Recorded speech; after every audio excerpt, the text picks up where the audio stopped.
Blog Talk Radio. Welcome to the WWE Podcast, your number one source for the latest in WWE news and straightforward analysis. Are you ready to get this thing going? Give me a hell yeah! I said give me a hell yeah! Then let's get this show started right now. All right, everybody, welcome to the WWE Podcast. We are live right now. No safety net. It is Thursday, September 29th, 2022, and we have a live episode of the Mailbag happening as we speak. And, you know, if you want to call in, now is the time to do that. And we will get your answer, hopefully, live on the air here, and we can converse live. You don't have to worry about me sitting back with nobody to rebut my opinions, because right now you can call in. That number is 319-527-6765. So that's the number if you want to call in, and I know I've got some people that might call in. If we don't, then hey, I'll celebrate by myself. I've got emails, I've got voicemails that we can get to. So if that doesn't, if we don't get live callers, no problem, because we've got some things in the bank that we can talk about. And you know, this is gonna be a lot of fun because I haven't done a live show in a long time. I used to do this quite a bit, and I stopped because, well, it costs money to do this, but also the voice quality isn't as great when I do it on Blog Talk Radio. So I have to say, it doesn't exactly give us the best audio quality. So if it sounds like we're not up to par with your normal quality that you're hearing, it just seems a little kind of staticky or radio-y. That's because it's Blog Talk Radio that we are recording through. But I hope you enjoy this episode nonetheless. And we've got a lot to get to tonight. And let's start out with the voicemail, because I've got a voicemail here ready to go, and let's all listen to it together right now. Hey, it's Kyle from Baltimore. So I wanted to defend myself because I listened to the voicemail earlier today from Casual Wrestling Fan, that's his name, right, who crapped on me about me crapping over Bianca Belair and Roman Reigns. Here's my issue with Bianca Belair, and why I personally feel like I don't find her all that great compared to Becky Lynch or even Alexa Bliss or Sasha Banks, whatever. The main reason why I feel the way I feel about Bianca is because of it. It comes down to me just only watching Bianca back in 2019 when I first saw her. When it comes to Becky Lynch and Alexa Bliss and Sasha Banks and even Seth Rollins, I watched them down from 2012, 2015, when I was a teenager and in my late teens. So with Becky Lynch, I was a fan of her the first moment I saw her. And then I grew up watching Becky, watching her with interviews, with matches, with promos, and the evolution of the last kicker to the man to the big time, Bex to the man again. So I just like Becky a lot more than Bianca Belair, and I feel like she's a lot, for my personal opinion, a little bit better than Bianca Belair because of I just feel like she's slightly better. And ever since WrestleMania, I haven't seen anything that makes me think that Bianca is like a top level star. I'm not a Bayley fan, but Bayley is doing incredible work in this heel role and is more entertaining. Now, is her character right now not all that great? Sure, but it'll get better, hopefully. But in terms of just, I don't know, I like Bianca, I like her matches, but in terms of who I really like is Becky Lynch, is Alexa Bliss, is Seth Rollins. I'm okay with Bianca, but I think she's either turn heel or lose the championship. That's how I personally feel about it. But that's my 2 cents. I was going to speak my piece on that, but thanks for a call. Bye. All right. Well, Kyle, definitely understand your sentiment about Bianca Belair. In fact, I'm not as extreme as you are, but I lean towards your opinion because I feel like Bianca Belair has been champion for too long now. I guess that's also a similar problem I have with Roman Reigns, although that's a whole different dynamic. At least Bianca Belair is there on a consistent basis. But Bianca Belair has felt for a while a bit stale. Bianca Belair for a while has felt, that it's kind of run its course, and that she's been champion for 2 years. It feels that way. Now, I know she hasn't been champion for the entire 2 years, of course. Becky Lynch was a significant amount of that time too, but she won last year's WrestleMania women's main event. She won this year's women's championship matchup. So, she's had her moments, and it's just kind of time to move on. And I don't feel as strongly as I do with Bianca as I do with Roman. Roman is a different category for me as far as the championship run goes, primarily because it's been over 2 years, and Bianca's has been since WrestleMania. And I don't know. Bianca screams heel to me. I've said this before, but it's worth noting that they have somehow been fortunate enough or talented enough to be able to turn a heel character into a babyface endearing one. I mean, you have somebody in Bianca Belair that is calling themselves the EST. They're the best, fastest, strongest, brightest, strongest. I stay ready so I don't have to get ready. All this like kind of egocentric, narcissistic speak from Bianca, somehow she's been able to deliver it in a way that doesn't make her feel and look like a total just head case. And that's a talent. That's an absolute tribute and credit to her for being able to do that and not have the crowd turn on her. But if anybody just thinks about this for 2 seconds, it's just kind of putting lipstick on a pig. What I mean by that is you can do whatever you want to a pig. It's still a pig. I don't mean that in a derogatory sense. My analogy is this. Bianca Belair is a heel at heart. They're dressing it up with lipstick and deodorizing it with this kind of charm that she has, but the essence of her character is heel. That's what she is. Now, she doesn't attack people from behind and all that, but her personality is a heel. She's just doing a good job of suppressing it. But the principle of what heels are made of, being arrogant, thinking they're the best at everything, she is exactly that. But they've toed a fine line for so long, and the fans almost turned on her. Remember those constant Raw main events where it was like Becky Lynch versus Asuka, it felt like for 3 months straight, and Bianca Belair didn't get to talk. She was sitting at ringside for some odd reason. It was probably like 3 weeks or 4 weeks, but it felt forever, and it didn't do anything for her character. She felt very boring and uninspiring after WrestleMania. They didn't know what to do with her. I thought the fans were going to turn on her, and I was waiting for it. I wanted it, and they didn't. But with Roman Reigns, of course, we can get into that, a little bit later on, because Roman Reigns is going to drive the majority of this conversation, and I'm sure that we have people that want to talk about it. Look, I understand Bianca Belair is somebody that you're not exactly thrilled to be your champion right now, but I would say if I had a choice between Bianca Belair and Liv Morgan, I would choose Bianca Belair. I mean, I was on the Liv Morgan train for a little while because it was kind of like, oh, cool, Liv has a moment, and they've done nothing other than kind of disappoint with me. I mean, Liv Morgan, I really don't know where to point the blame on this, but somehow they've turned a heel turn of Ronda Rousey into a babyface turn, and they've turned a kind of beloved, feel-good underdog story of Liv Morgan overcoming the champion into a heel character. And unintentionally, not on purpose, which makes it even worse. But yeah, so thanks, Kyle. No, I get it, man. I get it. So we're gonna get to just how about we get to an email, and then maybe we'll take a call or two. Let's see here. Do I have any emails for you guys? Yeah. So, all right. Let's get to one here from, let's see here. I know I have one. I think it's from, I got to get my damn date straight.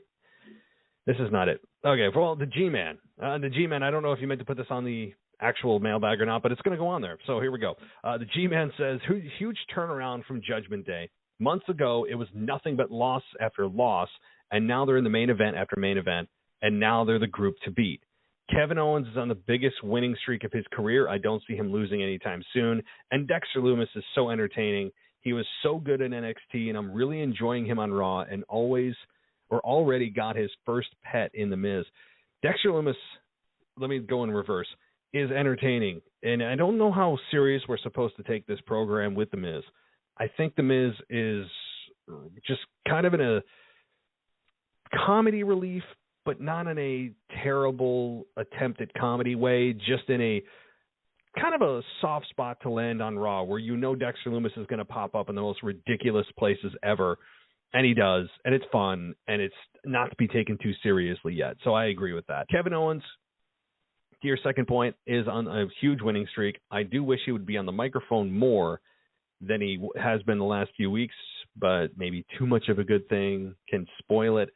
But Kevin Owens is right now one of the most entertaining parts of Raw, bar none, outside of the Judgment Day storyline that, as you just said, has been the main event of Monday Night Raw, and really just woven throughout Raw is the Judgment Day storyline. There's always that main storyline that's kind of threaded through Raw, where you'll see it 3 or 4 times in the show leading to whatever main event it is. And the Judgment Day has done a great job.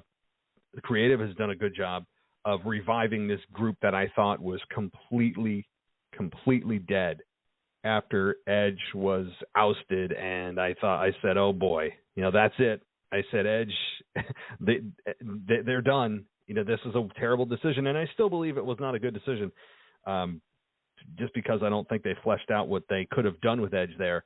And his heel turn was way too short-lived. But right now where they are is good. And I like what they're doing with the Dominic and the Rey dynamic, and Dominic taunting his father and his father still resisting. That's going to go on for a while before Rey finally snaps and does beat up his son after his son does something completely horrific. It's going to have to be super extreme for Rey to turn on his son. And it's just going to be a great story to tell over the next few months, probably leading into WrestleMania.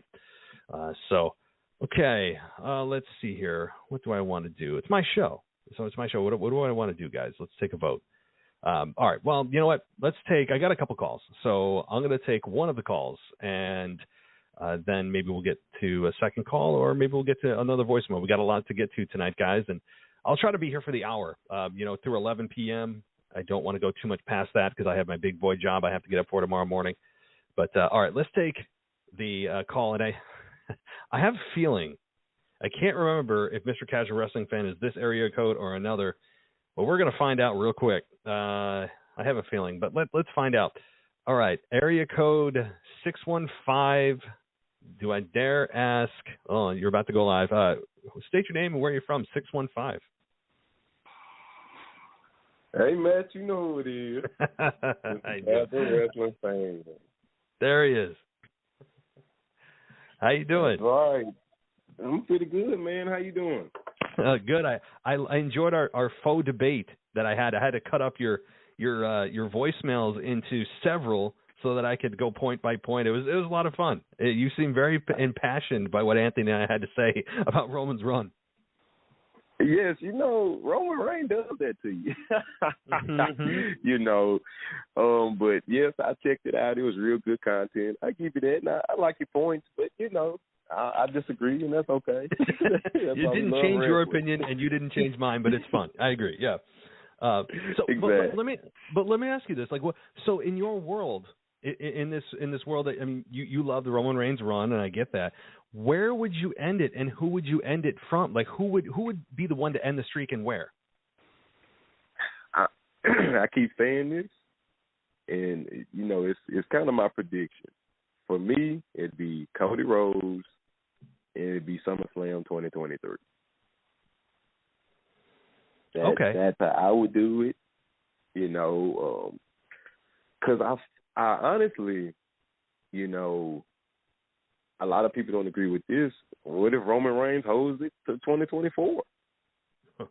I mean, we had the same conversation as I said in the last show, and we talked about it going out. But who's to say, like you said, who's to say 1,000 days is even the mark? On the Evil documentary that Roman Reigns did, he said this is only the beginning. And then that show came out, 3-4 months ago?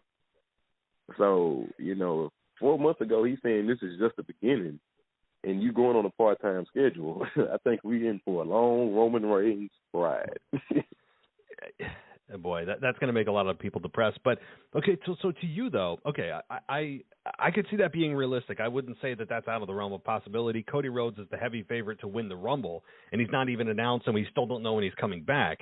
And so for him to go to WrestleMania and maybe face The Rock, or rather face Roman, is possible. But I also think that SummerSlam is not a bad place, considering that it's now a stadium show.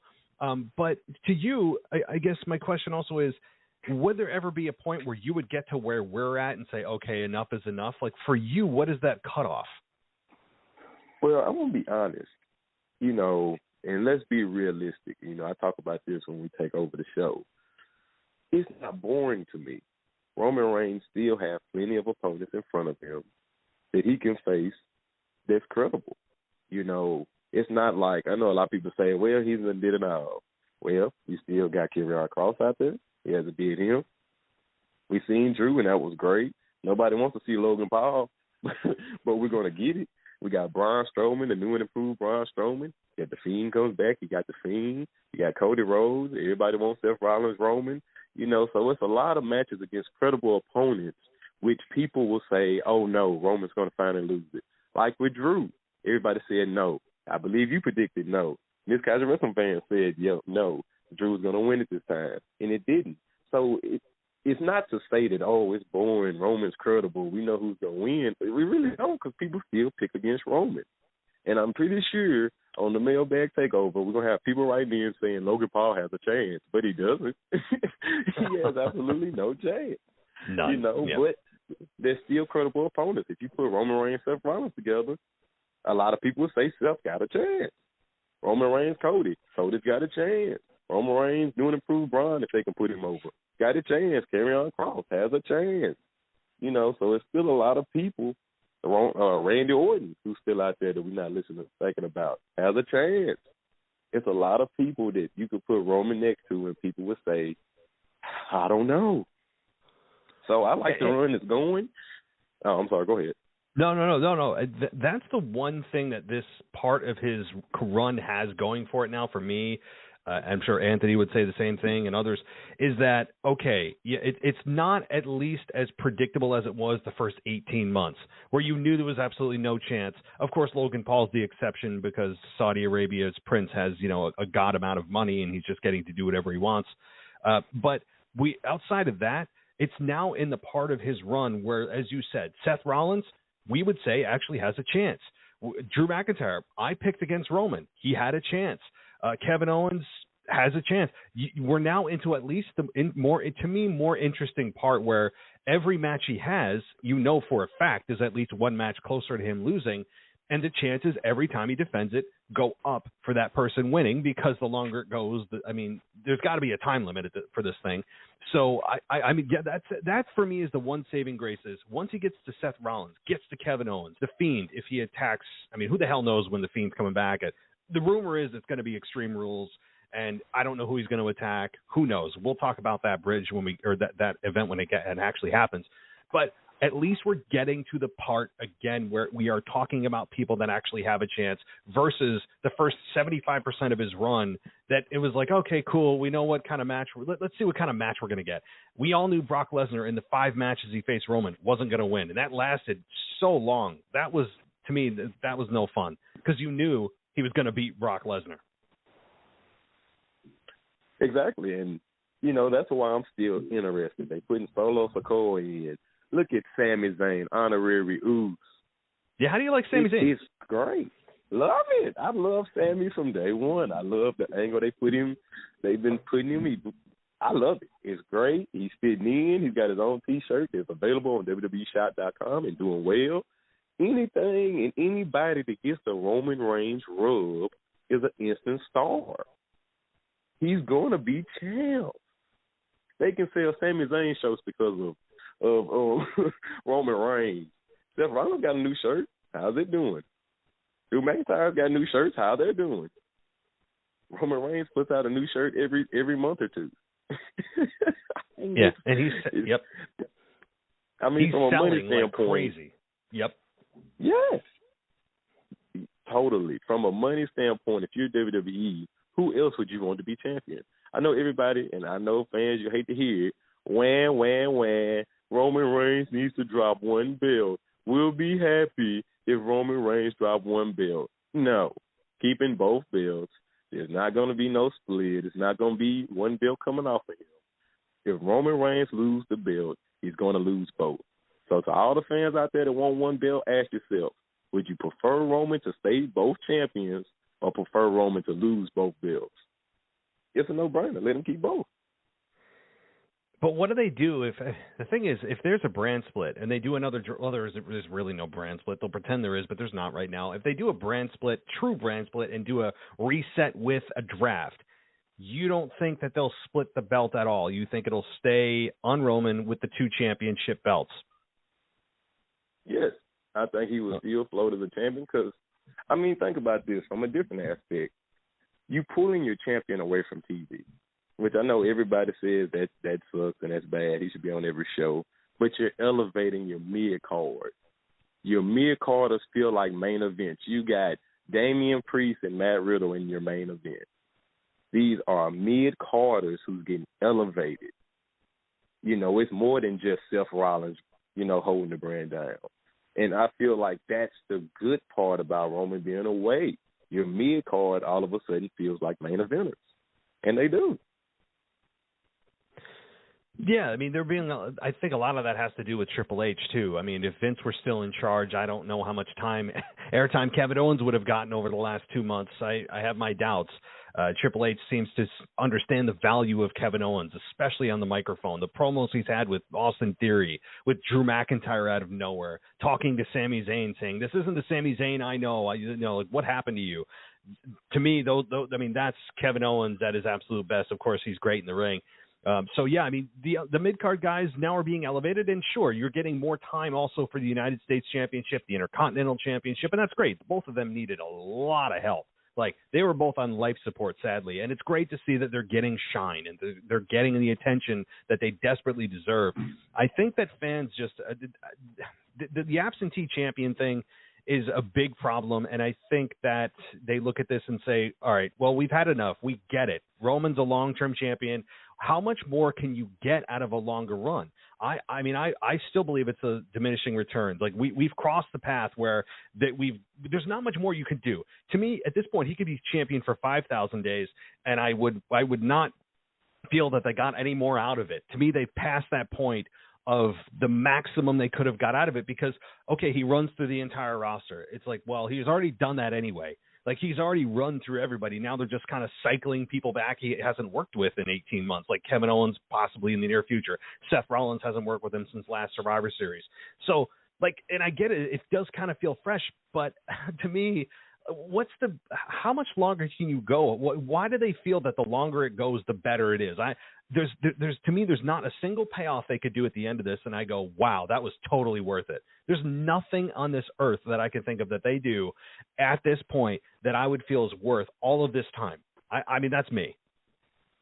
And I can understand your point. You know, I'm not negating how you feel or how some fans feel, but if you look at the bloodline is secretly turning face. I mean, yeah, they are. And when I say that, don't harp on me, yes.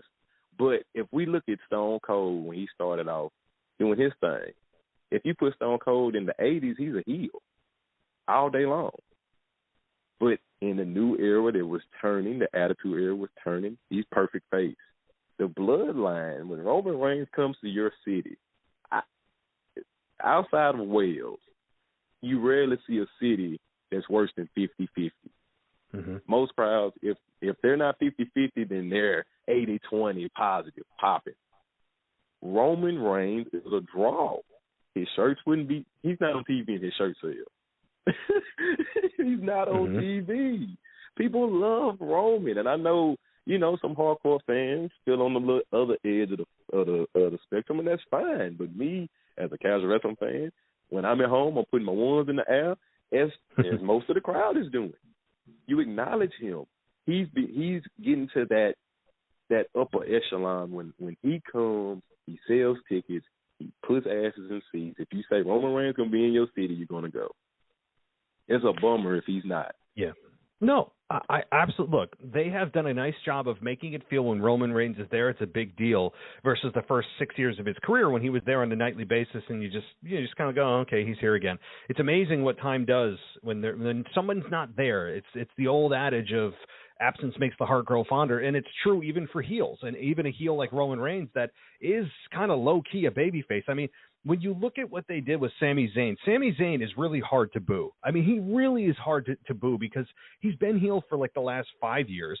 We've had more than enough time to boo him. He's a likable guy inherently, whether he wants to try to emote that or not. He's funny, and I think that I don't know if he's trying to be funny, but he's naturally got great comedic timing.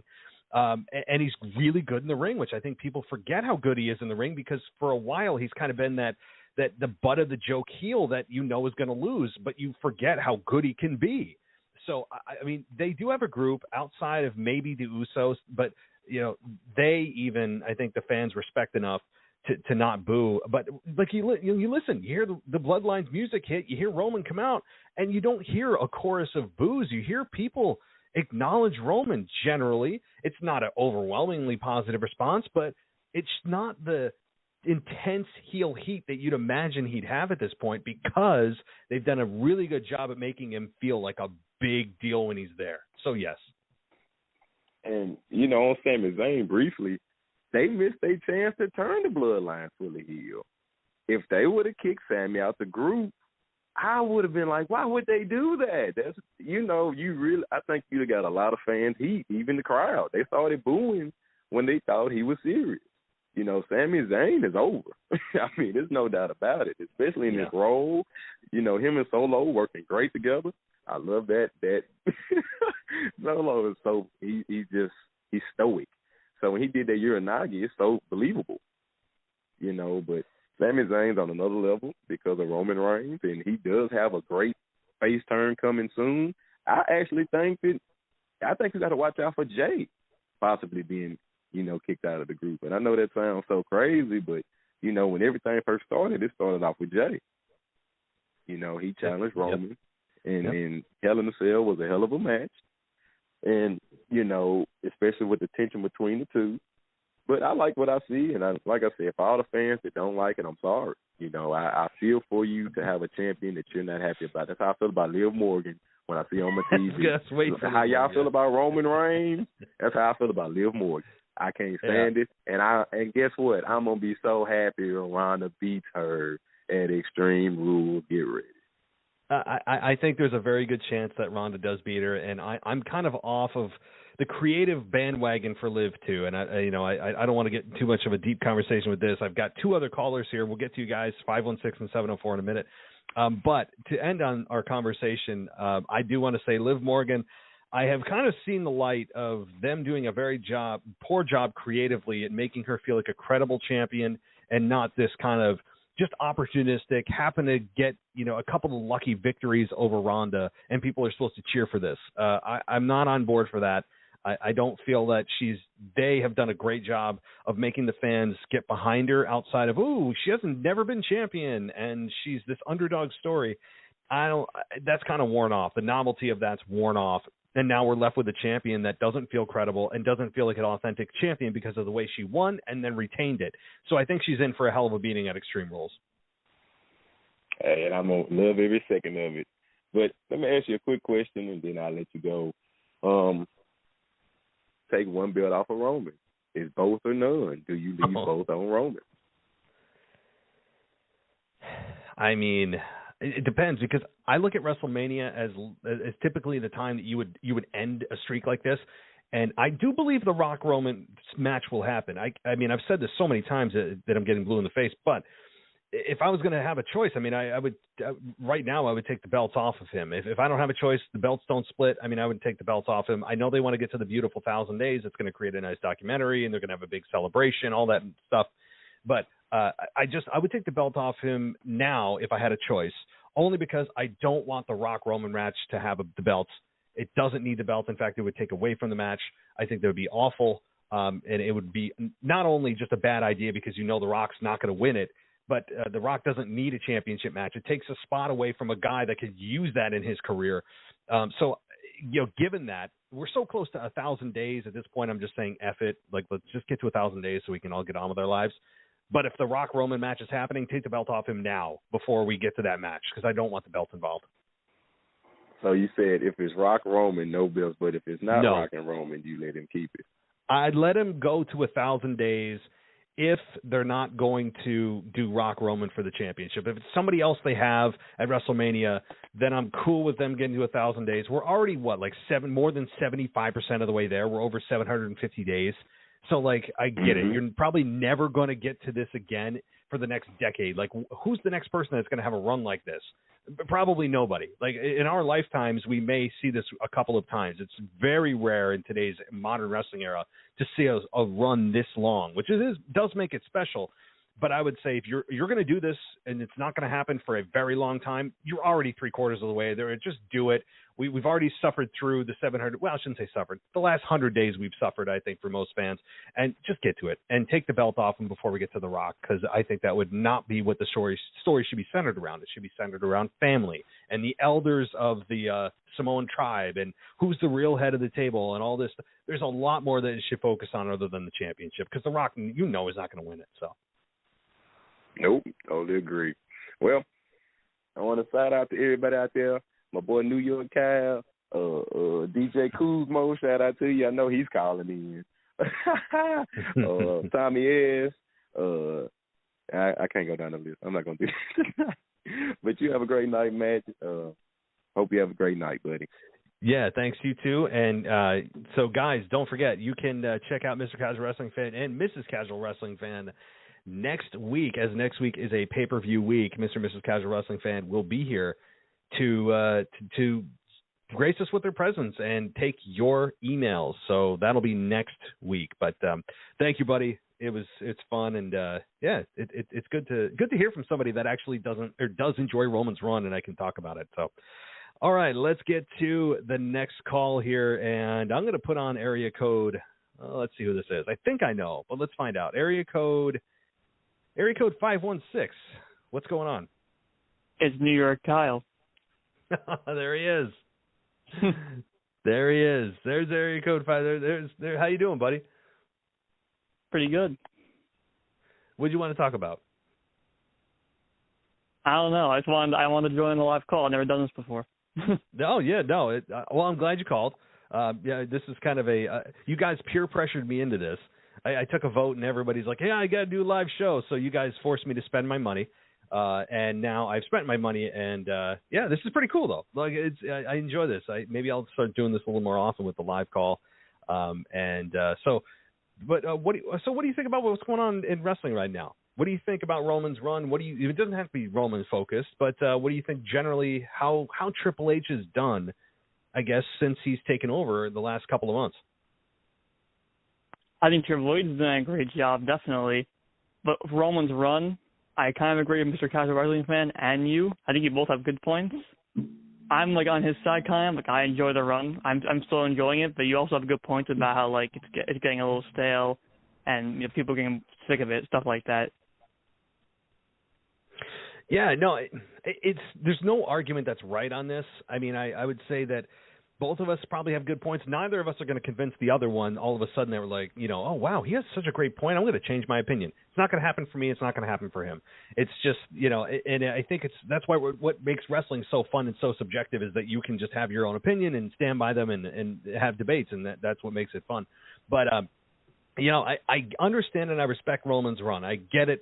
I understand it. I guess we've just never been exposed to a run like this, at least in my lifetime. I've been watching wrestling since 1997.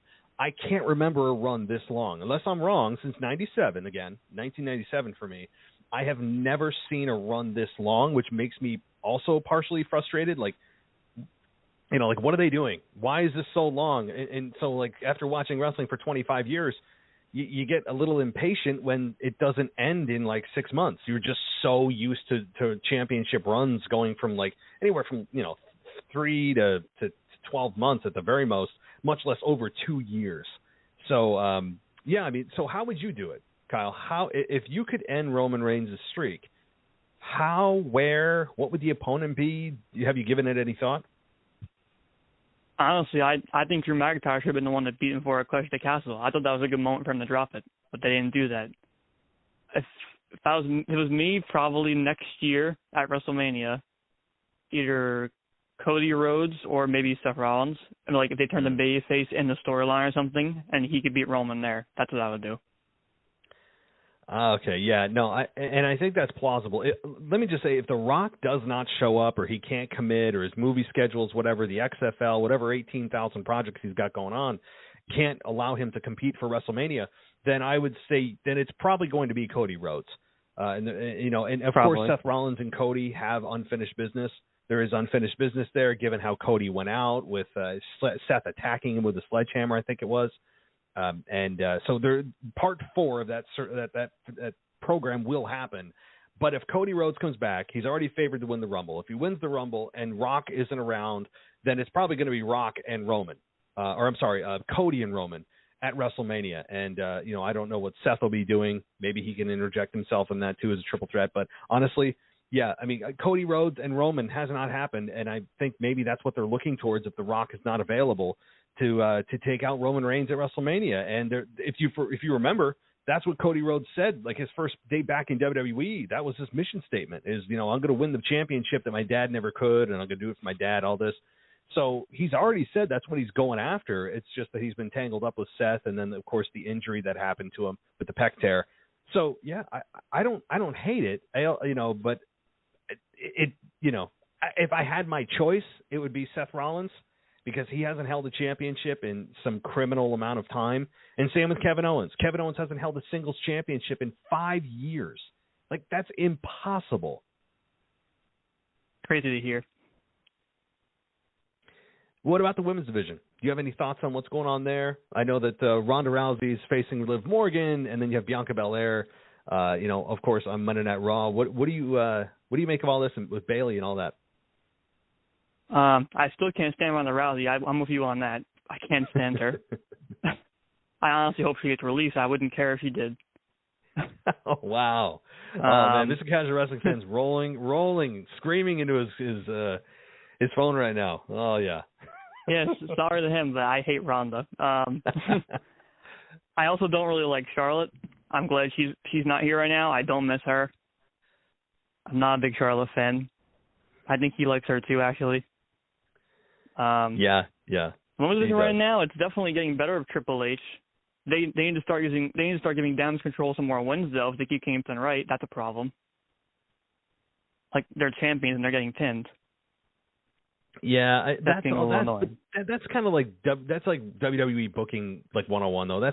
They always do that to I'm not saying it's wrong, but it's a little overused, where they have the champions lose non-title matches to create number one contenders, and then when the actual championship match happens, the champions retain. It's just that they suddenly forget how to win anytime this championship's not on the line. It's kind of a overused strategy. I understand behind it the reason they do it, but yeah, you're right.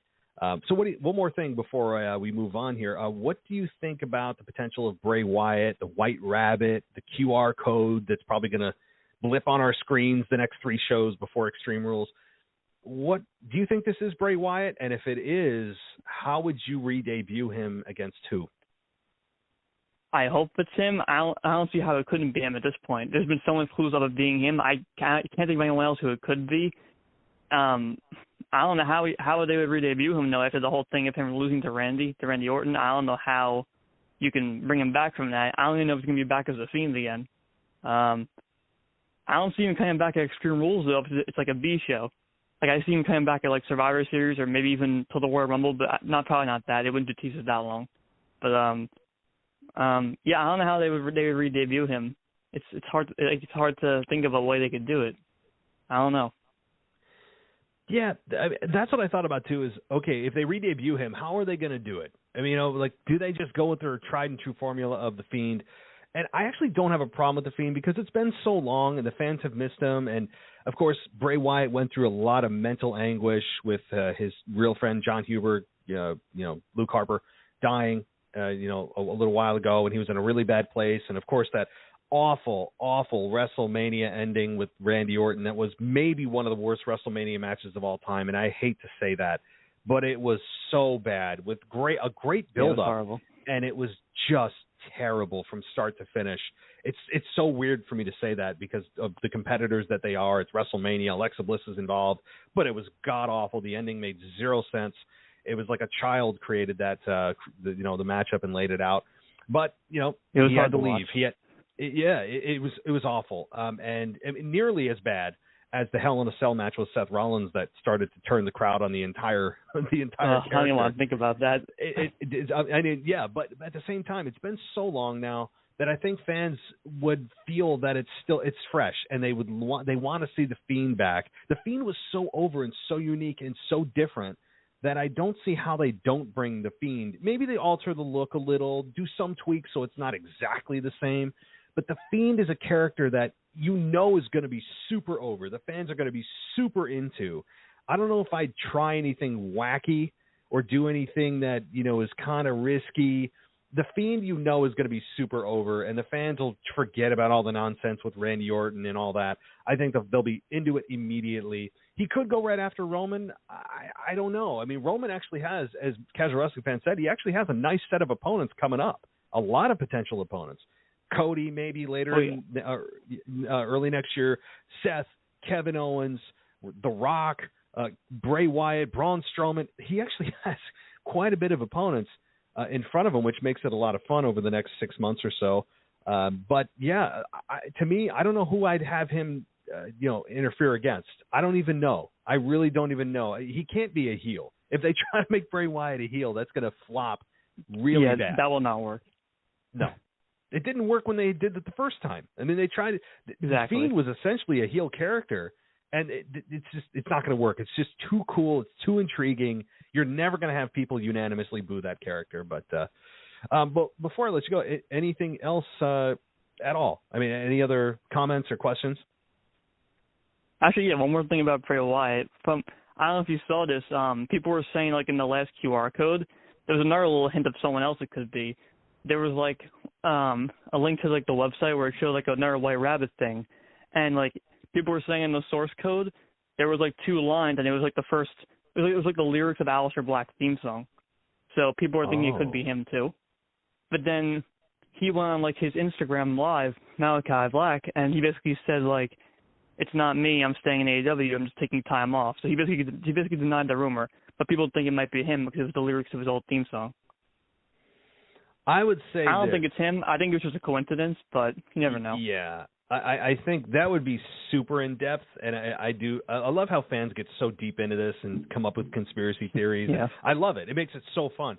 But I would say that if it's not Wyatt, people are going to lose their minds. Like, if it's not Bray Wyatt, whatever this leads to, whatever it is, people are going to boo it. Unless it's Bray Wyatt returning, that's already what people have set in their minds. If it's not that, people are going to just boo it. I mean, I'm sorry. It's unless it's something other than Stone Cold or The Rock, people are going to boo the hell out of it. Just because like the you said fans a few weeks ago, generally, if it's not Wyatt, we riot. Like you said a few weeks ago. Yeah, I mean, somebody needs to create a sign and start trending it. If it's not Wyatt, we riot. I mean, that's what it's going to be. Is Extreme Rules in Philly? I think it is, right? Philadelphia? I think so. Yeah, I think Philadelphia. So that's a big market. And if they end up just coming to the conclusion of this White Rabbit story in Philadelphia, and it's not Bray Wyatt, that Philly crowd's not going to be kind. I mean, they are not kind. They don't hold back. They're one of those New York tough, kind of hardcore crowds. Chicago's another one. They're not going to hold back. So if WWE thinks they're going to get away with something cute, that it's a White Rabbit for something other than Bray Wyatt, good luck. It's going to be a disaster. So, cool. Definitely. Well, thanks, Kyle. I appreciate you calling in. Yeah, no problem. It was fun. Also, one more thing again really quick. Sometime I want to do a weekend review with you. Okay. Yeah. No, I've never done a review for you on this show. I want to eventually do one day. But I just don't have a lot of time with work and stuff, but eventually I want to do one. All right. Yeah, definitely. Just so you know, it's usually Sundays at like 9:30 at night Eastern time. So that's about when I record the weeks in review. So whatever your schedule looks like at that time. So, all right, cool. Yeah, whenever I'm free, I'll let you know. So, yeah, just shoot me an email on Patreon or wherever. So, yeah, cool. All right, buddy. Well, you enjoy the rest of your evening, and I'm going to get to one more call here, and then I've got more voicemails that you guys have sent in. So, okay, I think I know who this is, but I said that last time and I was wrong. I don't know any of your numbers. This is awful. After all the times you guys have called in, I still I don't write down your numbers and have them in my, phone, and I'm sitting here with an evil laugh like I know their personal numbers. I just, it's so bad I don't even know your area codes. It's embarrassing. All right, let's get to area code 70704. What's up? What's up, Matt? It's Grace. Hey, how you doing? Long time no talk. Yeah, long time no talk. I'm good. How are you? I'm doing very well. I just holding this first ever live mailbag. I haven't done this I don't know if I've ever done it. That's why this was the 100th episode here. So, yeah. It's a great idea. I love this format. I think it's awesome. I'm really enjoying it too. The only thing is there's no safety net for me.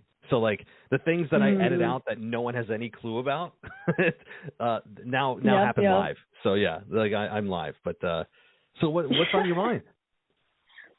Well, first and foremost, I want to congratulate you on your 100th episode of the Mailbag. It's a big accomplishment. And also, thank you for the wonderful podcast and all the content you put out. I think that sometimes it can fly by as underrated, but you do a lot for the podcast and you put a lot of content out. And also thank you for the other creators on the podcast as well, doing the other shows. It's just awesome, and congratulations, truly. Oh, I appreciate it. I just, it makes you appreciate with how much work it is, and I'm seriously not patting myself on the back, but it just makes me respect other people that do content creation for a living, whether it's YouTube or podcasting. Everyone thinks it's so easy because you just press play. As a consumer on the other end, you're like, oh, you just hit play and listen. But people don't understand, and I know you do podcasting too. It's just so much work that people don't see. And it gives you a new perspective when you're on the other side thinking, wow, it's way more than just, you just sit in front of a mic and talk and then you hit upload. It's so much more than that. And I know that you understand. So. Yeah, it is definitely not for the faint-hearted. No, it's not. But I appreciate the words, and we're just getting started here. It's, as I've said before, it's a difficult space to compete in with so many of the wrestlers who have podcasts that come in with built-in audiences of hundreds of thousands of people because they're wrestlers, we've got the Torch, and we've got Jason Powell, who does an awesome job on Pro Wrestling Net, and I love all those guys. Mm-hmm. They're great. We all know who they are, and they actually inspired me to do this. And so but I know the place I'm competing in, and it's very competitive. It's not easy, but it's just something you need to stick with, and if you love it, you'll stick with it. So, but cool. Did you have anything? Do you have anything going on in wrestling that you wanted to vent about or ask about or comment on? Yeah, I have a couple things. I was going to talk about or start off with Paige returning to wrestling. I have a slight opinion on that, especially after her first promo. And I want to clarify before I start talking because people get really sensitive about this. I like Paige. I love Paige. I'm glad she's back in the ring. I'm glad she's able to do what she loves to do. And I'm glad she's healthy and apparently medically cleared to wrestle. And I was super happy to see her back in wrestling in general, even though it wasn't with WWE. I think they fumbled the bag on that big time. But nonetheless, she's back in wrestling. After her first promo, though, didn't go well, and I think she had a really bad take because I don't know if you heard about did you see the promo at all? So I didn't see the promo. I saw the return of no, she's known as Saraya, right? So, but I saw the return. People love that. She chased Britt Baker out of the ring, and I did not see the promo. What, last night? I'm assuming. Not last night. It was the week before. Oh, the week. No, so I did not see it. Or what? It might have been last night. I'm not sure. You might be right. I don't know. My dates are all mixed up. But basically, what happened was she took a jab at WWE. All right, and AEW is known for taking jabs at WWE. It's nothing really new. But I think it was a really bad take, to be honest, because she said, what was the line? She said, because I finally have a boss that listens to me. So the reason it's a bad take is because Paige or Saraya is one, if not one of probably the 3 or 5 women in WWE that has been pushed to the moon. And let's name these off, shall we? Inaugural NXT Women's Champion, won the championship on her main roster debut, had a movie made about her, has been in multiple main events. When she got injured, they had her as a general manager. They had her on WWE Backstage. They had her on Total Divas, which was a blockbuster TV show. So I don't understand why you would take jabs at a company that has only treated you well. If it was honestly anyone else, they would have a point, But I don't think it went anywhere or had any, weight to it because it's not true, Mm-hmm. So it's it just is a bad take. I understand probably her reasoning behind it. Maybe it's kind of the cool thing to do to get a little attention. Oh my, wait, she mentioned the other company. First of all, that's been kind of, I think, overdone a little bit in AEW. And it kind of shows you that WWE is ignoring them, and AEW is taking jabs at somebody they know has a superior. Yeah, and they're doing it for attention, and I know why they're doing it. I don't hate it, but I also think it's a bit of an overplayed card that people do. Like MJF has done it how many times? It's overkill. Yeah. So I understand the effect it's supposed to have, but if she truly means that, then I don't think she's right based on, what you just talked about. How many times they've kept her on air, kept her employed, paid her when she's not in the ring, Mhm.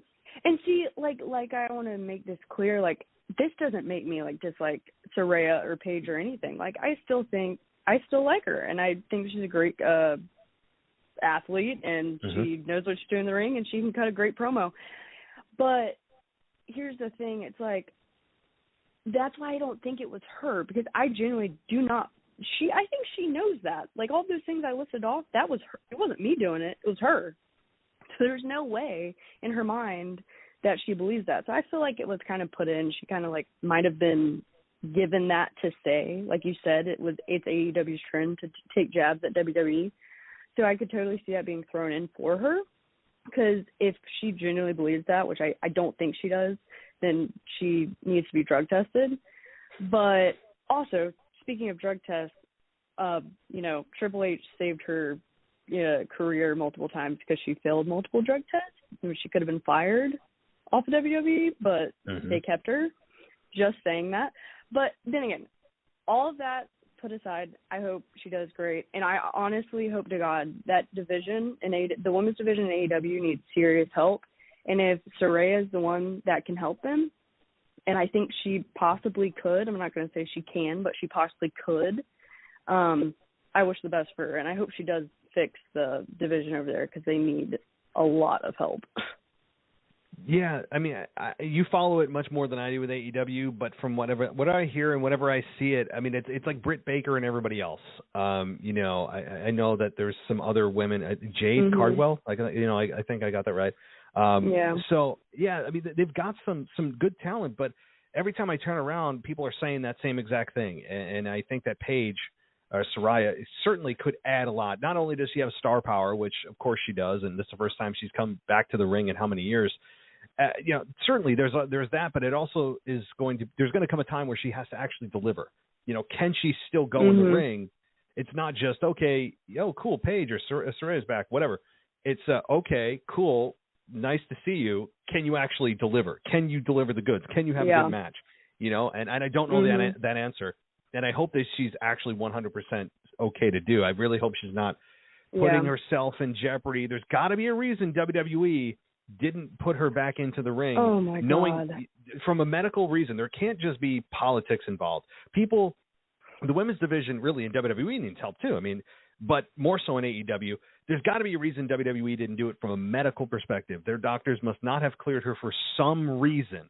And I just hope that there's not a reason that's going to put her in jeopardy in AEW. I don't think she seems like a smart woman, but I hope that's not the case. And here's the thing, like, about that, I think that how it all played out, Vince was still in charge when they released her, technically. And I would have said, and he was still in charge a little while afterwards, and I'm pretty sure when Triple H came in, they had to probably already be in talks of a deal at AEW. So I feel like if Triple H was in charge earlier, he would have brought her back, because that's like his NXT staple right there, inaugural champion, hello. But also, you bring up being safe. It's really funny because, you know, for a woman who broke her neck, I think the AEW women's division in general is the worst division to be in because of how many injuries have happened over there, like from competitor to competitor. It's going to be scary, honestly, to watch her compete in the ring because there's been some mishaps that I've seen. You're going to hold your breath every time she, I mean, that, it scares me. I mean, you know, from just like a human perspective, not from like, more than my concern about can she actually still perform well to my standards. No, I'd be more concerned about her actual neck. Like, you said, Ruby Soho, I could totally, if I'm wrong on this, someone please call me out, but I'm pretty sure she was just dropped on her neck in a match that she had, and she's out right now because of that. I'm pretty sure. I could totally be wrong on that. If I'm wrong, correct me. But, yeah, so I don't know. I wish her the best, though. Yeah, I do, too. I hope it works out well for her. I think at some point she will definitely be back in WWE for at least a Hall of Fame induction. Mm-hmm. I mean, Paige, I even think she is deserving of a Hall of Fame induction for the women's division in WWE. I do think at some point she will be. Mm-hmm. If not, maybe when her contract expires, she has that one final match if she can medically be cleared. But for now, she's an AEW star, and I'm with you. I wish her the best. But do you have anything else before we conclude here? Yes, Matt. Your favorite topic, Roman Reigns. No. Oh gosh. What's your take on it? Okay, well, it's not really about Roman Reigns. I don't really give about that situation. I'm kind of over it, and I'm not going to discuss it more because I've been listening for a little bit. So I'm going to spare you on that. But I do have a theory that I think is a fantastic theory, and I saw it on Twitter. I don't know who.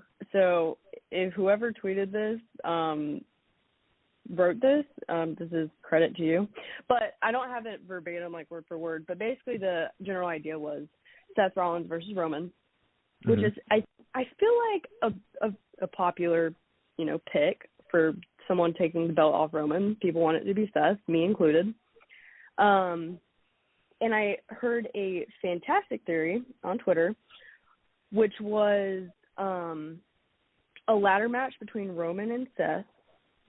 And, they're going back and forth. Seth's playing his mind games as usual. One gets the upper hand, the other gets the upper hand.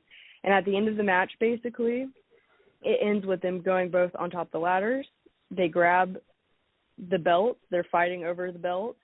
One grabs each. Seth grabs the WWE Championship, and Roman grabs the Universal. They both fall off of the ladder holding the titles.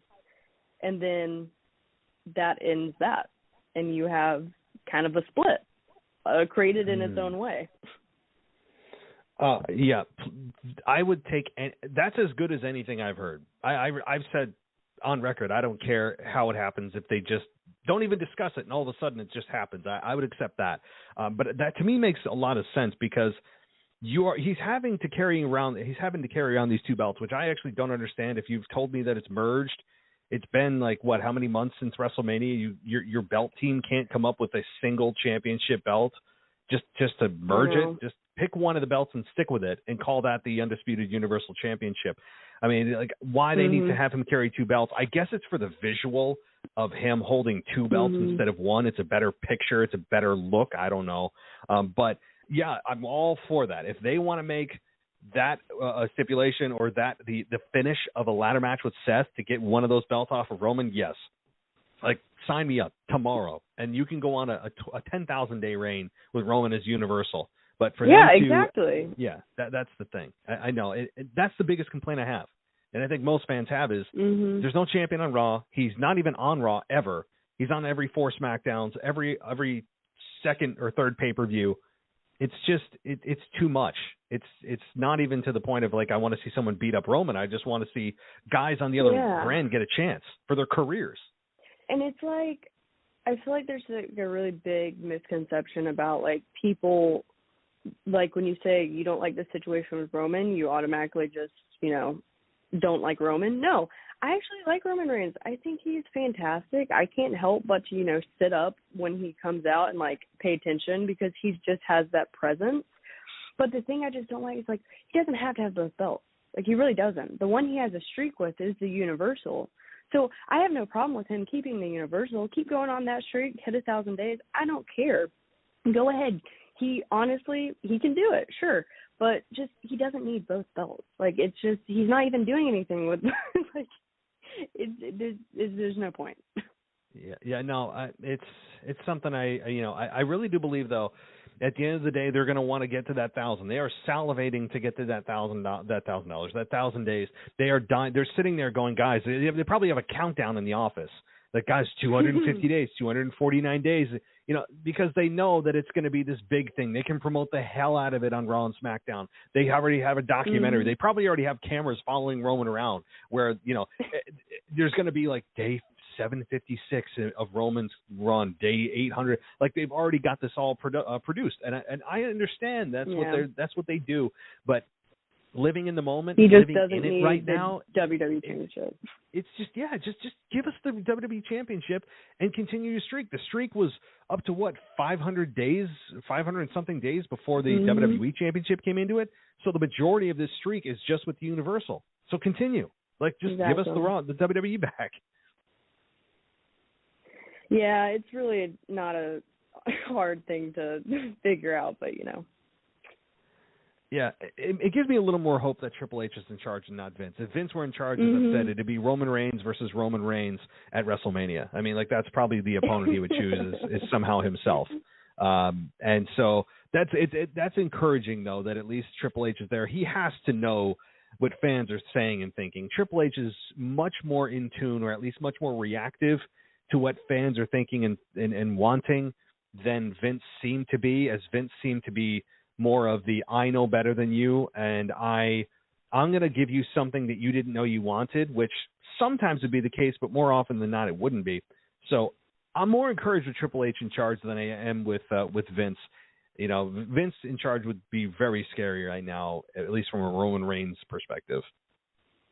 But all right, well, Agreed. do you have anything else before we conclude here?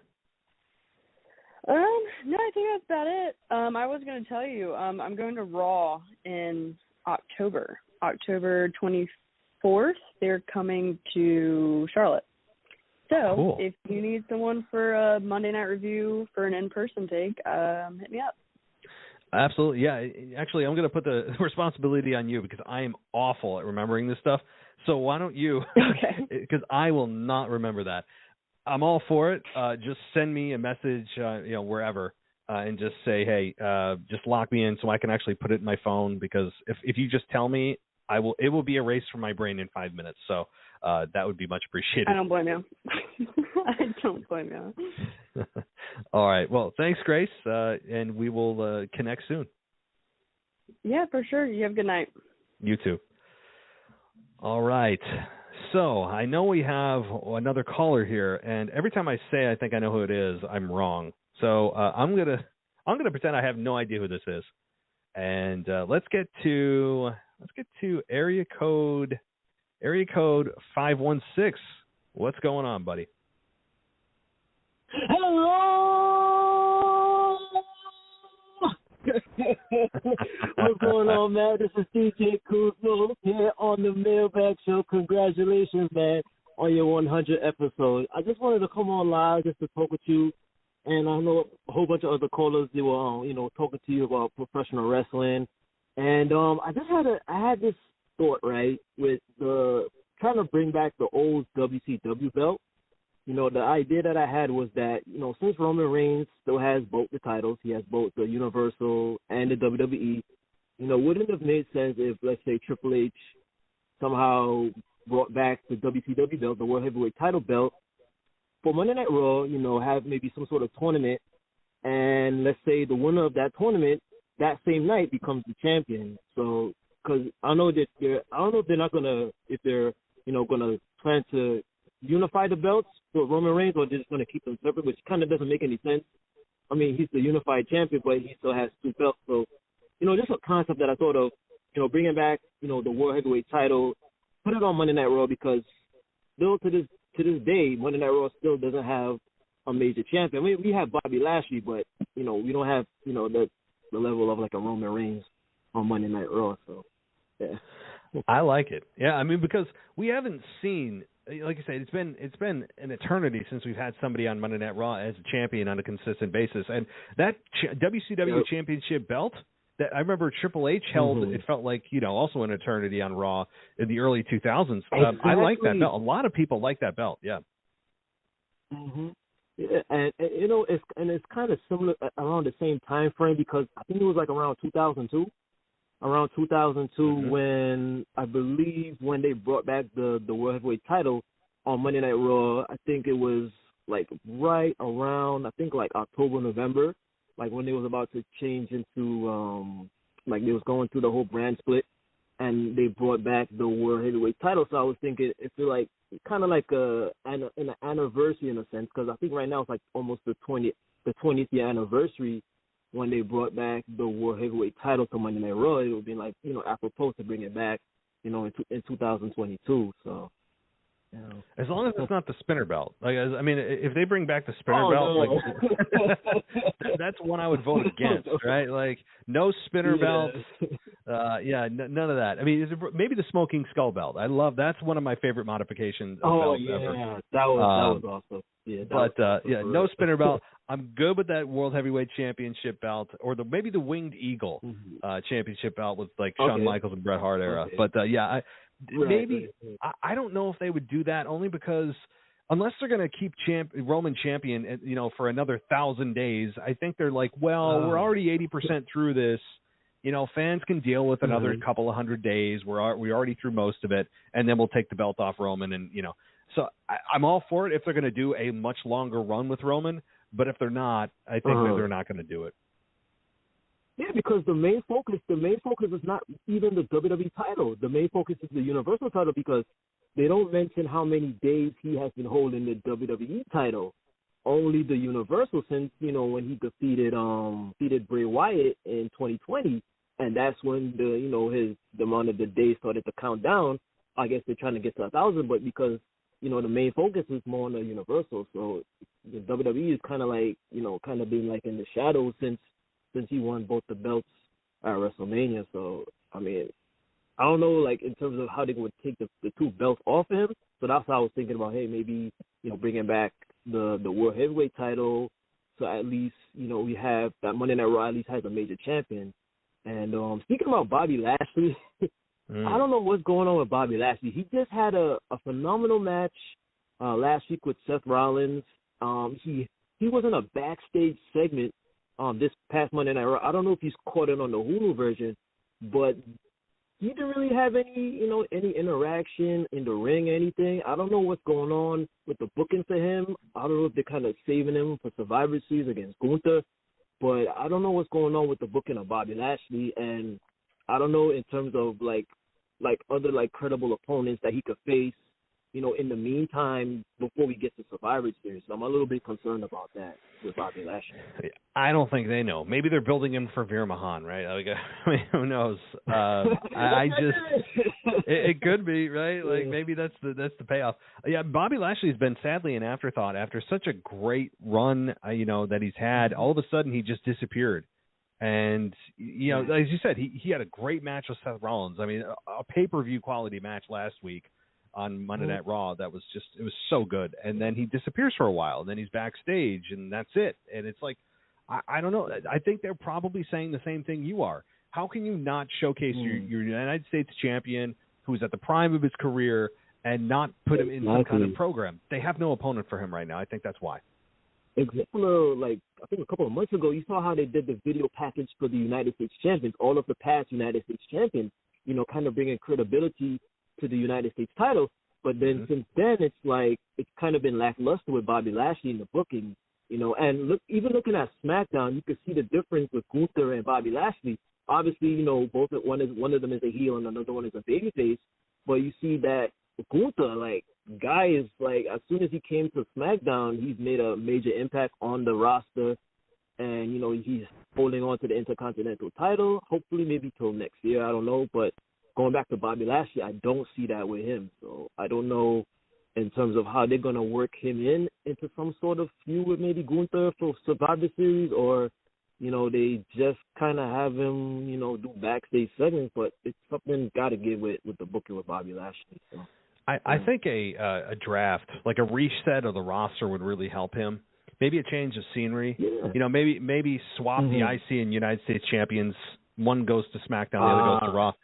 That really may help. Yeah. Mm-hmm. Yeah. Let me see. As Grace was mentioning about Saray. I don't know how to pronounce her name, but I'll just call her Paige. She made her kind of like her dynamite debut last night, and she was mentioning about how she was a little bit nervous because it was in Philadelphia last night, so you know how Philly could be very tough over there. But she I don't know in terms of if she's still injured or if she is ready to compete, because I think the crowd was kind of like looking to see if she was gonna have a feud with Britt Baker, the way how they were going at it at Grand Slam last week. So I don't know in terms of, how they're going to kind of put her into some matches, because I know they have AEW Dark and Dark Elevation, but I don't know if they're going to put her on those shows. But the crowd was kind of like thinking of, is she going to have a feud with Britt Baker? What's the whole status, with her injury? So it's kind of up in the air right now, but it's good to see her back in pro wrestling. It is good to see her back. I would imagine they wouldn't have brought her back if they didn't think she could physically compete. I mean, we saw the talking-only version of Paige in WWE for how long with the backstage, and she was GM for a while, and we were all waiting, when is she coming back? So I think that if they didn't think she could get in the ring, she wouldn't be there. I don't know what her level of comfort is. I don't know how well she can perform at this point. I don't know. I mean, time's going to tell. She seems like she's in decent shape. Doesn't look like she's been sitting on her couch for the last 2 years, but I don't know. Until she gets in the ring, until we see it, I don't know. But I would imagine she's there to wrestle. Yeah, obviously, because since she's over there in AEW. Another thing, MJF. I know the Magic Year 2024. I'm thinking he may pull a CM Punk. He would try to take the AEW title and bring it to WWE. Do you think that kind of scenario may happen? Let's say, okay, he wins the AEW World Heavyweight title, let's say next year, in maybe close to the end of 2023, and then by the time his contract expires, he shows up at the Royal Rumble with the AEW title, probably at number 30. So do you see some sort of scenario where he kind of try to pull a CM Punk and, ditch AEW with the title and then come to WWE and, let's say he, comes in at number 30 at the Royal Rumble? First of all, I cannot wait to see MJF in WWE. It makes me more excited now that Triple H is in charge, not Vince, because I think Triple H understands a little bit more about what MJF is and what he's good at, rather than Vince trying to put his fingerprints on it and WWE-izing him when he doesn't need to be touched at all. So, but that said, do I think he's going to do that scenario? I don't. The reason is because I don't think WWE would want to give free promotion to AEW. AEW would be all for it because they'd get free promotion on WWE TV. People would be like, "What kind of belt is that? That's WWE?" You know. So it's all there's really nothing for WWE to gain by doing that, but there's everything to gain for AEW. So WWE would go, "What do we get out of this? Nothing." You know, so they probably won't do that. I would be as a fan, we'd be like, "Oh, that's hilarious. That's great." That would be awesome. But as WWE, if I'm management, I'd go, "What are we getting out of this again?" You know, like we're just giving free promotion to AEW. So probably not to that, but I do think he will be coerced into coming into WWE. I do believe that the second his contract is up, I do believe WWE is going to go right after him, and they should. Yeah, because I didn't hear any mention of him kind of like, you know, like AEW giving him an extension. I didn't hear anything because when he came back, there was no mention of him like re-signing or any like new changes in the contract.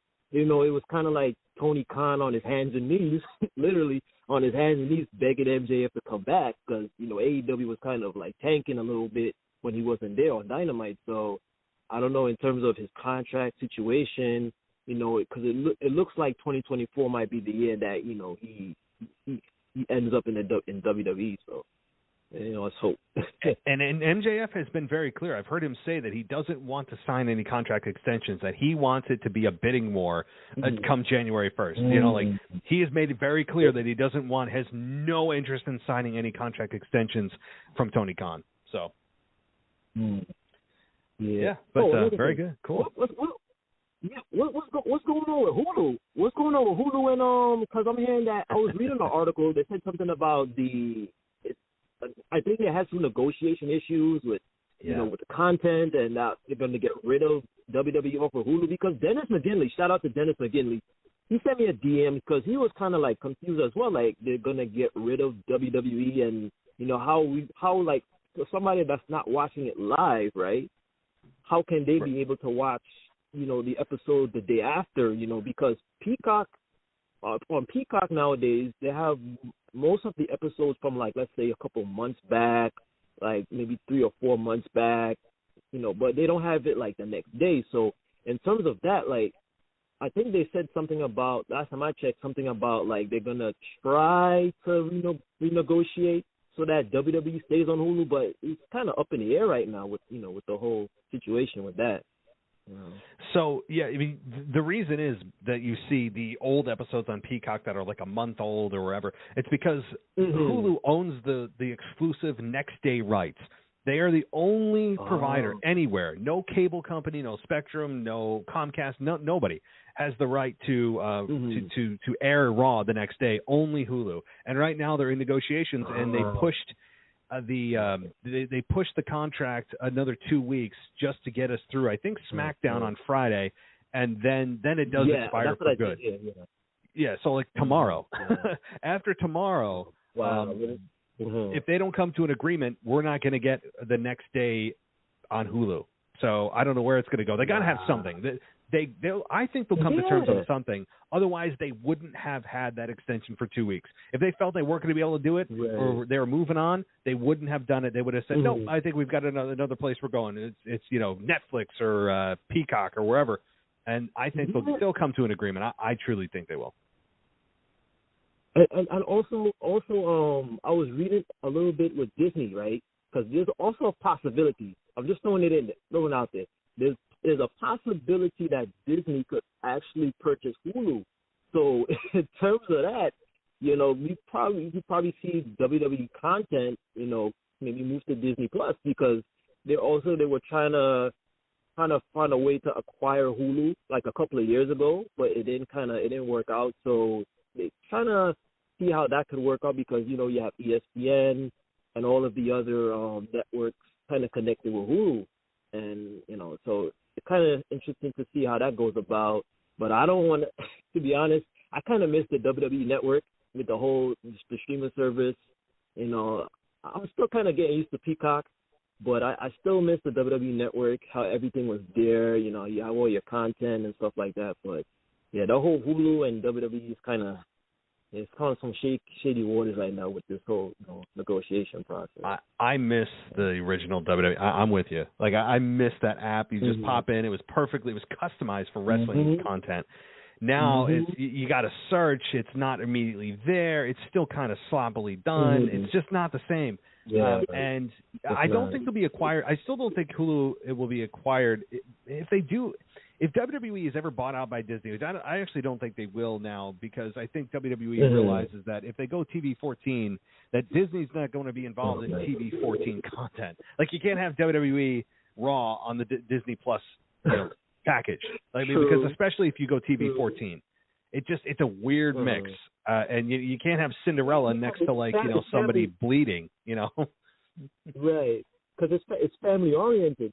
And I also heard about this is kind of outside of wrestling with the whole Deadpool. I'm not familiar with Deadpool.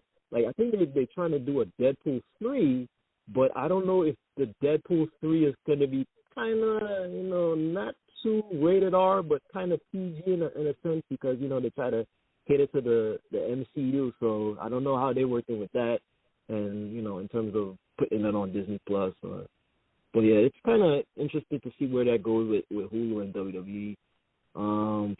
Man, other than that, man, it was good talking to you live. It's like when you do stuff live, it's like you can't go back. Nope, can't. There's no editing. I just want to do a quick this or that with you, kind of things that I just came to my mind. Okay, here's a this or that. The Marvel, the MCU or DC? Say that again. Which one? No, this or that. So my question is, whether you choose the MCU or do you choose Disney? Oh, Disney. No, I mean like in terms of like, okay, so the this or that is either you like the Marvel comic universe or you like the DC universe. Oh, I misheard you. I got you. Okay, the audio quality on my end is not as good as it normally is. So okay. No, I get you now. Got it. Yeah, boy, oh boy. I'd have to say Marvel. Marvel. Same here. Here's another one. Let me see. Hot dogs or hamburgers?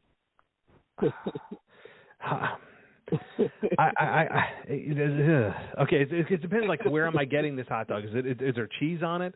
Is it McDonald's? Is it like Five Guys? It could be like a Five Guys. Yeah, Five Guys. Like five. Okay, here's one. Five Guys burgers or a McDonald's. Oh, Five Guys. I mean, Five Guys. Okay. All right. Let's see. I think that's all I can think of right now. But yeah, it's great talking to you, man, and all the best once again on the 100 episode. Shout out to Kyle, Permafire Kyle. Shout out to Mr. Casual Wrestling Fan. Shout out to Grace. Shout out to everybody that has been listening from day one of the Mailbag. This is DJ Kuzmo. I'm out of here, and catch me on the voice messages and the Beer Mahan Report coming soon to the Mailbag. Awesome. Thanks, DJ. I'm really glad you called in. Thanks so much. That's DJ Kuzmo, guys. Back at it again on the Mailbag Show. Good to hear him. Good to hear everybody here. We have a few more voicemails that you guys sent in. And before we get there, I do want to make sure I get to the emails, because I think we might have one other email. And that's, yes, we do. We have one from Jeff Hay, who's a patron of the show. And he says, "Hey, Matt, congrats on the episode 100 of the Mailbag. It's my favorite segment of your series, and I really appreciate your willingness to discuss everyone's opinions and not be dismissive of anything just because it may not be your cup of tea.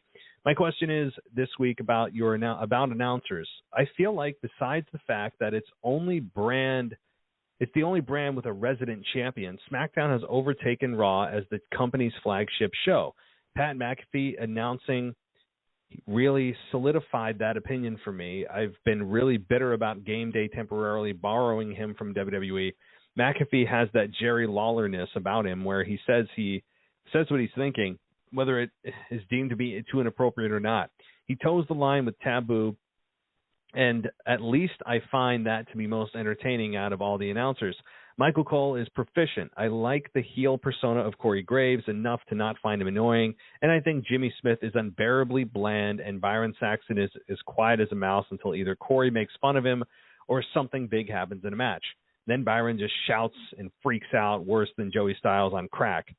All that being said, to me, SmackDown is moving along well with Cole and Graves, but I feel like Raw is stuck in the mud with its lack of major champion paired with its crappy team of announcers or commentators. I would love to see Graves to SmackDown permanently and McAfee to Raw when he comes back. I feel like that would be a major improvement. In the meantime, Raw should temporarily bring in JBL, Booker T, or maybe even someone like R-Truth to carry them until McAfee's return. What is your opinion on WWE's current commentary situation, and what do you think is the best way to improve it if you feel it needs any improvement at all? Well, I mean, everything always needs improvement, but Pat McAfee not being on SmackDown is a big loss for SmackDown because he adds so much energy to the presentation. And, Corey Graves was kind of the shiny new toy until Pat McAfee came along, and he was like a better version of Corey Graves. And, Pat McAfee being gone through football season does stink. But he'll be back, and people will love it, and, it'll be nice to see him again.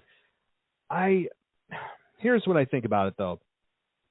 I think that you have Pat McAfee and Michael Cole on SmackDown, and I'd keep it that way. The reason I'd keep it that way is they have chemistry. They have really good chemistry together. Cole genuinely enjoys him, and he has also kind of revived Cole's career.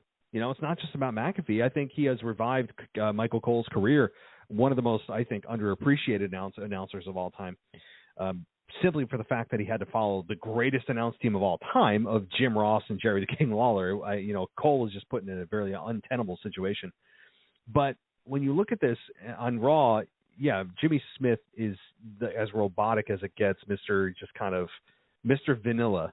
He's not good. He's not bad. He's just there. Right? He's like the wallpaper. Nobody really talks about it. He's just there. It does what it needs to do. And it's not disrespect to Jimmy Smith. I'm not saying it's easy. And I'm sure he's not actually that bland in real life. But he comes across just kind of, you said, towing the company line, saying the buzzwords, talking about momentum. I wish he would not refer to Seth Rollins as Seth freaking Rollins every single time he says his name. You don't need to say the middle part every time. You can just say Seth Rollins. That's I know I'm the only one that's bothered by that. But overall, Raw needs a kick in the butt in terms of a announce team. Or you know what I'd do? Maybe it's addition by subtraction. If I was to subtract one person from Raw to make it more streamlined, I would take Byron Saxton out. I think Byron Saxton adds next to nothing to that team, and I haven't been a fan of Byron Saxton nearly ever, unless he got stunned by Stone Cold Steve Austin, which he did a couple of times. I think I actually think Byron Saxton would be an excellent heel manager of somebody. He would be an excellent heel manager. He's got that innate, just intangible, unlikable quality about him. He's got arrogance about him that he can't help it. He's got the face you want to punch. And I mean that, not that I actually want to hurt the guy, but just in a pro wrestling sense, I think he'd be an obnoxiously great heel as a manager or otherwise. So as an announcer, though, no, get rid of Saxon. He adds nothing. All he does is sit there and, like he doesn't know what the hell's going on and trying to be the moral compass of the team. Plus 3 is a crowd.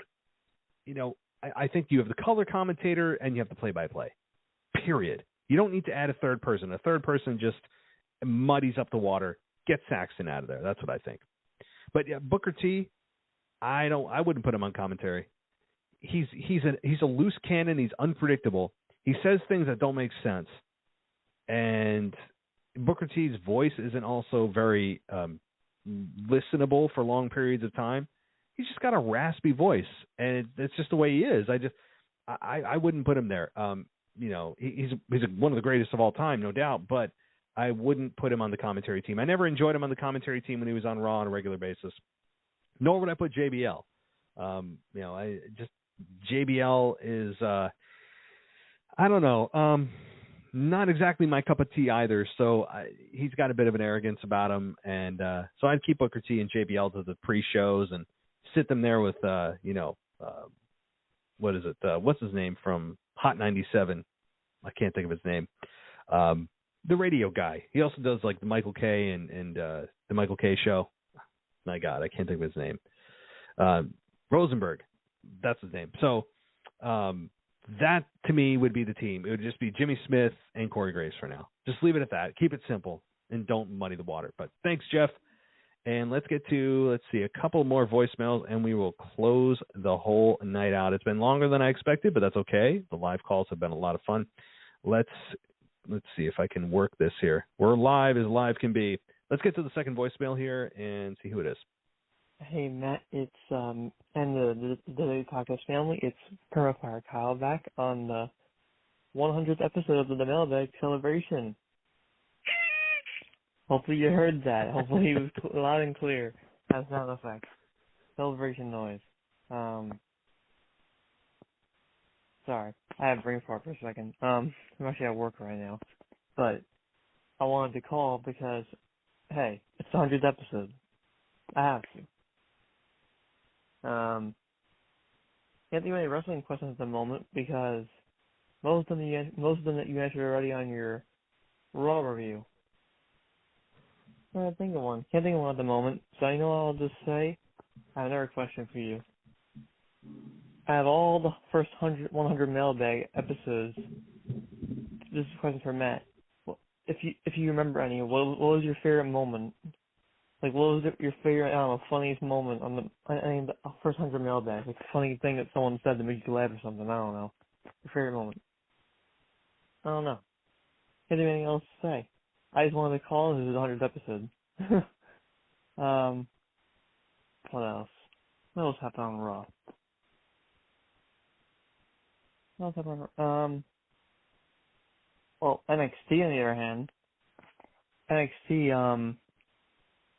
I heard NXT might be getting, what was up with me tonight? I can't think of what to say at all. NXT next week might not be NXT 2.0 anymore. They might be rebranding it again. I've heard about that. But yeah. My 3 minutes are almost up. This is probably the most awkward call I've ever done in the Mailbag. I'm sorry, everyone. I'm humiliating myself. Making myself look like an idiot. Because I had nothing else, I couldn't even have anything to say. I didn't have anything to say when I call. I just wanted to see if this was the 100th episode. So I'll talk to you guys next week. See you next time. Well, Kyle, I'm going to one-up you on feeling like an idiot. Let's see who wins. Because I actually don't know what my favorite moment is on the Mailbag. Everything is such a blur to me. You know, doing that episode 100 times. We actually have in total, this podcast has like 1,200 episodes, but this particular Mailbag show, over 100 episodes. I remember flashes of things and moments of things, and I've gotten what I really like, when I look at the Mailbag is I get so many different walks of life. I get old and young, men and women. That's what's cool, like hearing and meeting so many different people that have gone on to do their own podcasts or have gone on to host a show on this podcast.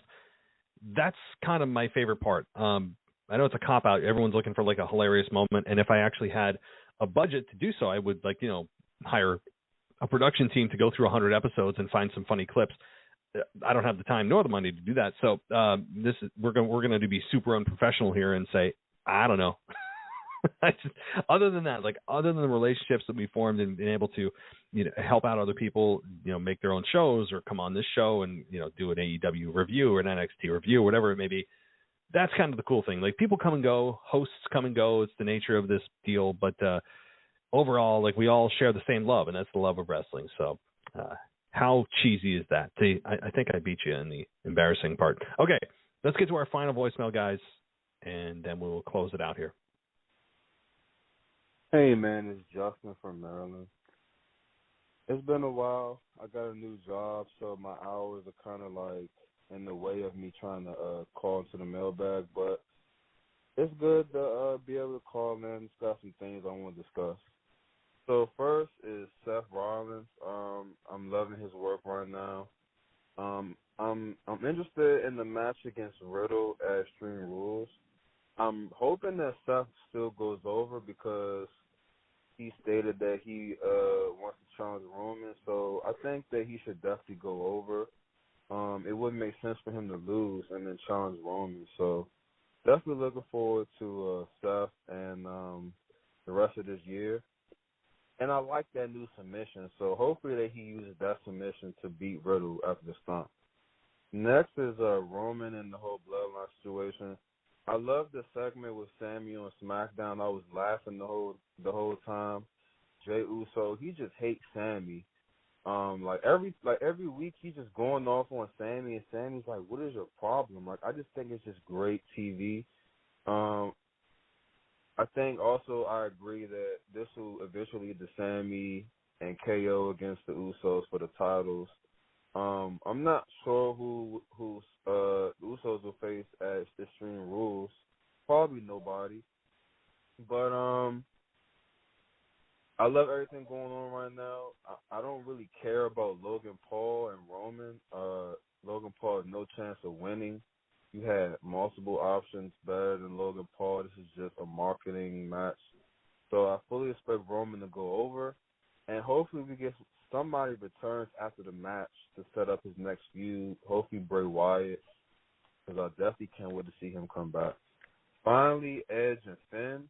I was kind of surprised with the I Quit match. I thought they were going to go with some tag match involving Dom and Ray. But I hope that Finn comes out with a win because it's still building up Judgment Day. I think Ray, Edge, and Dominic, everybody will get involved. Probably get some type of screwy finish. But I'm looking forward to hopefully Finn goes over. I don't think Edge needs this win. I think Finn needs this win more. I think that's it. Belair and Bayley. Belair and Bayley. I think this will probably be stressed out until like the Royal Rumble. I don't think Bayley's gonna win. Probably some type of screwy finish or a DQ finish. Oh, you know what? I'm sorry. It's a ladder match. I'm sorry. I think that Bayley will not win. I think Belair will win. Well, you got cut off by the 3-minute timer there, Justin. I apologize. But, okay, so a lot of points here. I'll touch on a couple of them, and I'll just say the Sami Zayn thing, I haven't really touched a ton on this, but I want to comment on it that Sami Zayn has been very enjoyable.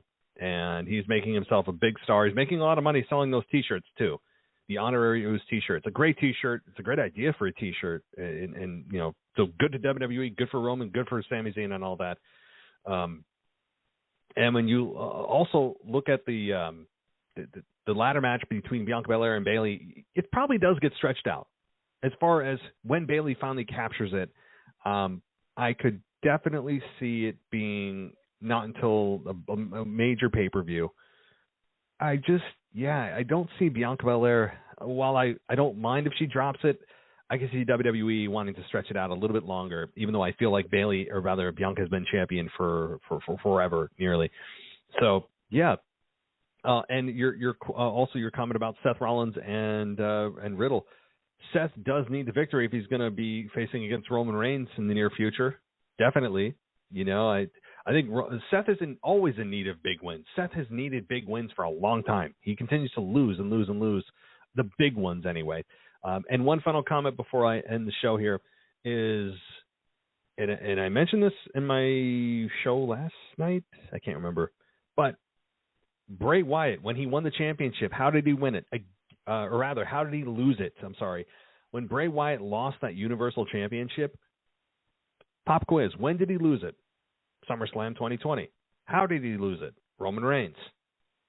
So, is it very apropos, very poetic that Bray Wyatt debuts, re-debuts, returns, and attacks Roman Reigns with that logic? That he could say, you were the start of my downfall, now I'm going to bring you down with me?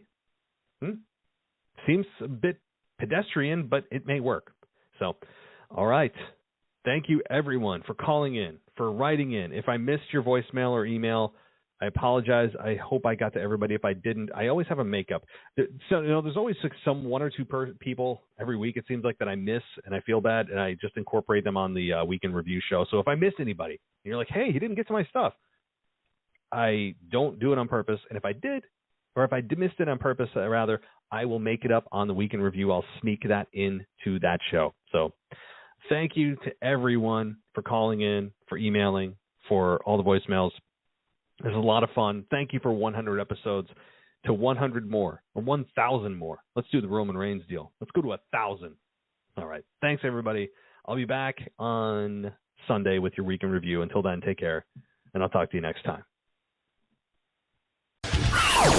Thanks for listening to the WWE Podcast. Don't forget to subscribe on your favorite podcast app so you don't miss a show, or head to WWEpodcast.com. And for all of these shows ad-free, head over to patreon.com/WWE Podcast. Until then, we'll see you next time.